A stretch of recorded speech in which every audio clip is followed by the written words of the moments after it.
Hello, नमस्कार दोस्तों। आप सभी का एक नए वीडियो में बहुत बहुत स्वागत है।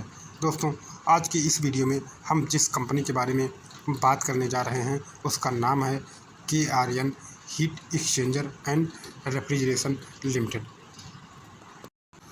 दोस्तों, आज की इस वीडियो में आपको इस कंपनी के बारे में डिटेल जानकारी मिलने वाली है कि कंपनी बिजनेस क्या करती है, जो Q4 का कंपनी का रिजल्ट आया है, उसके बाद कॉन कॉल में मैनेजमेंट के द्वारा क्या क्या चीज़ें बताई गई है, कंपनी का future growth plan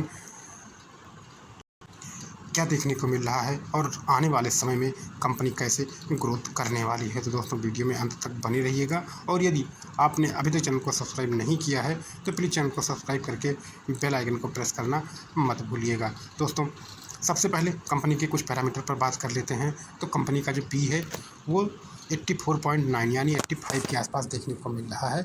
industry P जो है वो 25.3 है। तो पी के हिसाब से ये कंपनी बहुत ही ज़्यादा महंगी देखने को मिल रही है। दोस्तों, पी बढ़ने का दो रीज़न होता है, वो क्या क्या होता है और इस कंपनी का पी इतना ज़्यादा क्यों देखने को मिल रहा है, इस पर हम आगे वीडियो में बात करेंगे डिटेल में।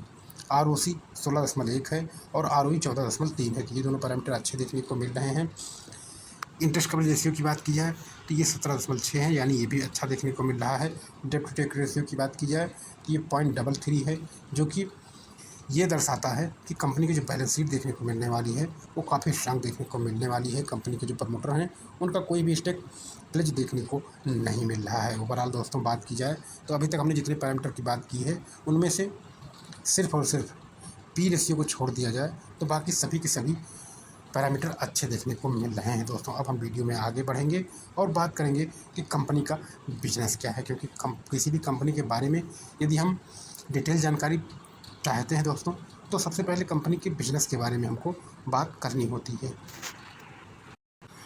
दोस्तों, KRN heat exchanger and refrigeration limited एक भारतीय कंपनी है जो HVAC एंड R यानी heating, ventilation, air conditioning and refrigeration industry के लिए heat exchanger, condenser coil,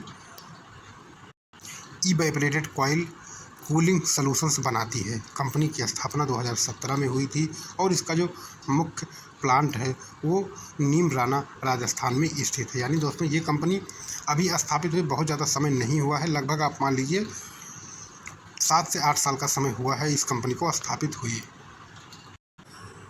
company क्या क्या बनाती है तो KRN मुख्य रूप से निम्न उत्पाद बनाती है, जिसमें से fin and tube heat exchanger, condenser coil, evaporator coil, water and steam coil, copper tube and aluminium fins, bar and plate heat exchanger, micro channel cooling product. तो कंपनी जो प्रोडक्ट बनाती है उनके नाम ये सभी प्रोडक्ट कंपनी मैन्युफैक्चर करने का काम करती है। इनका उपयोग AC, chiller, cold storage, data centre, commercial refrigeration और इंडस्ट्रियल कूलिंग सिस्टम में होता है। बिजनेस मॉडल की बात की जाए तो कंपनी B2B मॉडल पर काम करती है, यानी सीधे ग्राहकों को नहीं बेचती बल्कि बड़ी OEM कंपनियों को सप्लाई करती है जो AC और कूलिंग इक्विपमेंट बनाती हैं। इसके मुख्य ग्राहक जो हैं वो है दोस्तों Daikin, Voltas, Carrier, Schneider Electric, Kirloskar, कॉर्नर, ये सभी इसके क्लाइंट हैं। जो कंपनियां इसकी क्लाइंट हैं वो बहुत बड़ी बड़ी कंपनियां हैं। आप वोल्टास की बात करें, कैरियर की बात करें, स्नाइडर इलेक्ट्रिक की बात करें, ये सभी बहुत बड़ी बड़ी कंपनियां हैं जो इसके कस्टमर देखने को मिल रही हैं, यानी क्लाइंट देखने को मिल रही हैं। कंपनी की खासियत क्या है तो HVAC सेक्टर में तेज़ी से बढ़ती मांग का फ़ायदा इस कंपनी को मिल रहा है। कस्टमाइज हीट एक्सचेंजर डिजाइन करने की क्षमता कंपनी के पास है। एक्सपोर्ट बिजनेस लगातार बढ़ रहा है और modern automated manufacturing facility company के पास है। लो डेप्थ and strong growth profile company के पास देखने को मिल रही है। दोस्तों, इस कंपनी में रिस्क क्या क्या है तो रेवेन्यू का बड़ा हिस्सा कुछ बड़े ग्राहकों पर निर्भर है। कॉपर और एल्युमिनियम की कीमतों में तेज़ी से उतार चढ़ाव देखने को मिलता है। HVAC सेक्टर में स्लोडाउन आने पर असर पड़ सकता है। वैल्यूएशन काफ़ी ऊंची मानी जा रही है इस कंपनी की। सरल शब्दों में कहें तो दोस्तों, KRN हीट एक्सचेंजर एक कूलिंग इंफ्रास्ट्रक्चर कंपनी है। जैसे जैसे AC, cold storage, data centre और रेफ्रिजरेशन की मांग बढ़ेगी, वैसे वैसे हीट एक्सचेंजर की ज़रूरत भी बढ़ेगी। कंपनी इसी लॉन्ग टर्म ट्रेंड पर काम कर रही है। दोस्तों, आपको भी पता है कि जो एटमॉस्फेयर टेम्परेचर है वो हर साल बढ़ता जा रहा है, चाहे वो 0.5 डिग्री बढ़ रहा है, लेकिन एटमॉस्फेयर टेम्परेचर गर्मियों में बढ़ता जा रहा है। आप ये दोस्तों सरल शब्दों में कहा जाए तो KRN हीट एक्सचेंजर एक कूलिंग इंफ्रास्ट्रक्चर कंपनी है। जैसे जैसे AC, cold storage, data centre और रेफ्रिजरेशन की मांग बढ़ेगी, वैसे वैसे हीट एक्सचेंजर की ज़रूरत भी बढ़ेगी। कंपनी इसी लॉन्ग टर्म ट्रेंड पर काम कर रही है। दोस्तों, हर साल गर्मियों में जो टेम्परेचर है वो थोड़ा बढ़ता जा रहा है, और आने वाले समय में जैसे जैसे टेम्परेचर बढ़ेगा वैसे वैसे दोस्तों इस कंपनी के जो प्रोडक्ट हैं उनकी मांग बढ़ेगी, क्योंकि लगातार एसी या जो रेफ्रिजरेशन होते हैं इनकी मांग लगातार बढ़ रही है, और आने वाले समय में इनकी डिमांड और भी बढ़ने वाली है। तो दोस्तों, इस कंपनी का फ्यूचर जो है वो बहुत ज़्यादा सुरक्षित और इसमें बहुत ज़्यादा अपॉर्चुनिटी देखने को मिल रही है। दोस्तों, इस कंपनी का जो Q4 526 है उसका रिजल्ट आ गया है, और रिजल्ट के बाद जो मैनेजमेंट की तरफ से कमेंट्री की गई है हम इस वीडियो में उस पर बात करने वाले हैं। तो KRN हीट एक्सचेंजर और रेफ्रिजरेशन लिमिटेड के Q4 या 526 कॉल में मैनेजमेंट ने कंपनी की मजबूत ग्रोथ, कैपेसिटी एक्सपेंशन और फ्यूचर अपॉर्चुनिटी पर सकारात्मक कमेंट्री दी है। Q4 या 526 मैनेजमेंट कमेंट्री की बात की जाए तो या 526 में कंपनी ने मजबूत रेवेन्यू ग्रोथ और प्रॉफिट ग्रोथ दर्ज की है। रेवेन्यू लगभग 38 से 40% बढ़ा है, जबकि पैट में लगभग 45% की वृद्धि देखने को मिली है। मैनेजमेंट के अनुसार HVAC और रेफ्रिजरेशन सेक्टर में डिमांड लगातार मजबूत बनी हुई है, खासकर room AC, commercial cooling, data centres, industrial refrigeration, बस एयर कंडीशनिंग में। दोस्तों, यहाँ पर मैनेजमेंट ने बताया है कि जो ये कंपनी एक नई मैन्युफैक्चरिंग यूनिट लगा रही थी वो अब ऑपरेशनल हो चुकी है, प्रोडक्ट कंट्रीब्यूशन देना शुरू कर चुकी है, और आने वाले वर्षों में कैपेसिटी काफ़ी बढ़ने की संभावना है। कंपनी ने कहा है कि एक्सपोर्ट बिजनेस 2027 और आगे के वर्षों में बड़ा ग्रोथ ड्राइव बन सकता है। मैनेजमेंट विशेष रूप से मिडिल ईस्ट, यूरोप और अन्य ओवरसीज मार्केट पर फोकस कर रही है। बस एयर कंडीशनिंग सेगमेंट में एक्सपेंशन पर भी जोर दिया गया है। मैनेजमेंट ने बताया है कि भारत में 20 से 25 सर्विस सेंटर खोलने की योजना है, ताकि इस बिजनेस को तेज़ी से स्केल किया जा सके। ईबीटा मार्जिन में इम्प्रूवमेंट देखने को मिला है। ऑपरेशनल एफिशिएंसी, ऑटोमेशन और बेहतर प्रोडक्ट मिक्स के कारण मार्जिन मजबूत हुए हैं। Q4 ईबीटा मार्जिन लगभग 18 से 20% की रेंज में रही है। मैनेजमेंट ने कहा है कि IPO प्रोसीड्स और फ्यूचर फंड रेजिंग का उपयोग capacity expansion, automation, backward integration, new product development में किया जाएगा। कंपनी चाइना +1 अपॉर्चुनिटी का फ़ायदा उठाना चाहती है। कई ग्लोबल कस्टमर्स भारत से सोर्सिंग बढ़ा रहे हैं, जिससे KRN को लॉन्ग टर्म बेनिफिट मिल सकता है।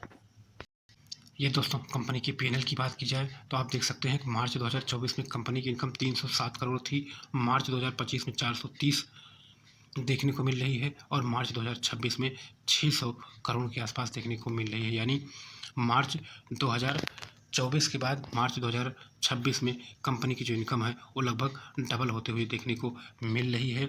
और यदि नेट प्रॉफिट की बात की जाए तो एक साल पहले नेट प्रॉफिट 39 था, एक साल पहले नहीं दोस्तों, मार्च 2024 में 39 था, मार्च 2025 में 53 और अभी 73 के आसपास देखने को मिल रहा है। दोस्तों, जो कंपनी की इनकम है वो तो डबल देखने को मिल रही है, लेकिन जो इसका प्रॉफिट है वो डबल होते हुए देखने को नहीं मिल रहा है। उसके पीछे रीजन क्या दोस्तों, तो आप यहाँ पर देख सकते हैं एक साल पहले मार्च 2024 में जो डिप्रिसिएशन था वो 4 था, अभी के समय में 19 देखने को मिल रहा है। तो ये बहुत बड़ा एक रीजन है जो कि इसके नेट प्रॉफिट में देखने को मिल रहा है। इसके कारण कंपनी का जो नेट प्रॉफिट है उसमें हल्की सी गिरावट तो नहीं बोल सकते दोस्तों, उतना बड़ा ग्रोथ नहीं देखने को मिल रहा है जो ग्रोथ इसके इनकम में देखने को मिल रहा है। कंपाउंड सेल्स ग्रोथ की बात की जाए, कंपाउंड प्रॉफिट ग्रोथ की बात की जाए, ये सभी के सभी पैरामीटर अच्छे देखने को मिल रहे हैं। रिटर्न ऑन इक्विटी की बात की जाए तो ये 3 सालों में 17% है, जो कि अच्छा देखने को मिल रहा है।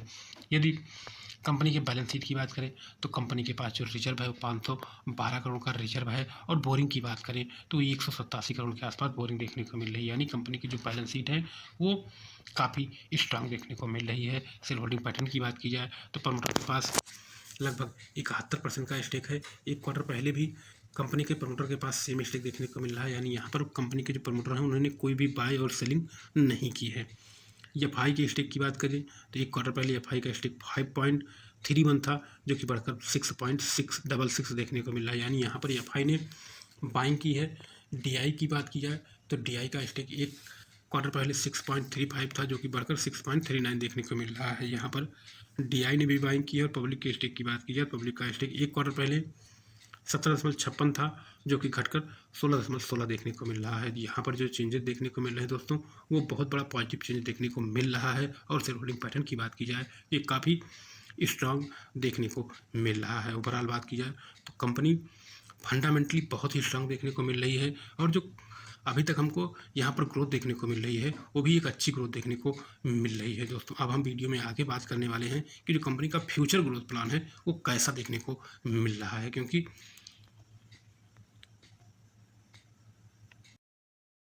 फ्यूचर ग्रोथ प्लान पर ही डिपेंड करता है कि लॉन्ग टर्म के हिसाब से कंपनी कैसी देखने को मिल रही है। तो KRN हीट एक्सचेंजर और रेफ्रिजरेशन की बात करें तो दोस्तों FI30 तक का जो ग्रोथ प्लान है वो काफ़ी एग्रेसिव माना जा रहा है। कंपनी भारत में तेज़ी से बढ़ती air conditioning, commercial refrigeration, cold storage, data centre cooling demand का लाभ उठाने पर फोकस कर रही है। मैनेजमेंट का लक्ष्य KRN को एक बड़े इंटीग्रेटेड हीट एक्सचेंजर मैन्युफैक्चरर के रूप में स्थापित करना। कंपनी ने IPO के बाद कैपेसिटी एक्सपेंशन पर तेज़ी से काम शुरू किया है। राजस्थान के नीमराना स्थित नई मैन्युफैक्चरिंग फैसिलिटी को फ्यूचर ग्रोथ का मुख्य आधार माना जा रहा है। यह प्लांट ऑटोमेशन और एडवांस्ड मैन्युफैक्चरिंग टेक्नोलॉजी से लैस है, जिससे प्रोडक्शन इफिशिएंसी और मार्जिन दोनों में सुधार होने की उम्मीद है। मैनेजमेंट के अनुसार FI27 से FI30 के बीच कंपनी कई चरणों में अपनी प्रोडक्शन कैपेसिटी बढ़ाएगी। वर्तमान में कंपनी HVAC कॉइल और हीट एक्सचेंजर की मैन्युफैक्चरिंग करती है, लेकिन आने वाले वर्षों में micro channel heat exchanger, data centre cooling solution, industrial cooling system, bus air conditioning component, export oriented customise product पर भी फोकस कर रही है। Company copper tube processing, fin manufacturing और असेंबली ऑपरेशन में बैकवर्ड इंटीग्रेशन भी बढ़ा रही है। इससे रॉ मटेरियल डिपेंडेंसी कम होगी और मार्जिन बेहतर हो सकते हैं। ऑटोमेशन बढ़ने से मैन पावर एफिशिएंसी और प्रोडक्ट क्वालिटी में सुधार आएगा। मैनेजमेंट का मानना है कि भारत में AC पेनिट्रेशन अभी काफ़ी कम है। जैसे जैसे इनकम लेवल और अर्बनाइजेशन बढ़ेगा, room AC commercial cooling market तेज़ी से बढ़ेगा। इसी ट्रेंड को देखते हुए KRN 2030 तक अपनी इंस्टॉल कैपेसिटी को कई गुना बढ़ाने की तैयारी कर रही है। एक्सपोर्ट बिजनेस भी फ्यूचर ग्रोथ का बड़ा हिस्सा होगा। कंपनी मिडिल ईस्ट, यूरोप और अफ्रीका मार्केट में नए ग्राहकों को जोड़ने पर काम कर रही है। चाइना +1 स्ट्रेटजी के कारण ग्लोबल कंपनीज भारत में सोर्सिंग बढ़ा रही हैं, जिसका फायदा KRN लेना चाहती है।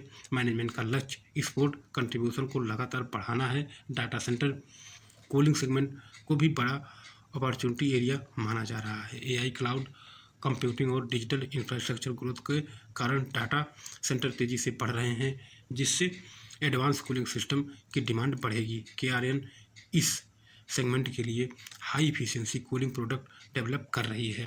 FI30 तक मैनेजमेंट का जो फोकस रहेगा वो high capacity utilization, new customer additions, export expansion, value added product, better EBITDA margin, technology upgradation.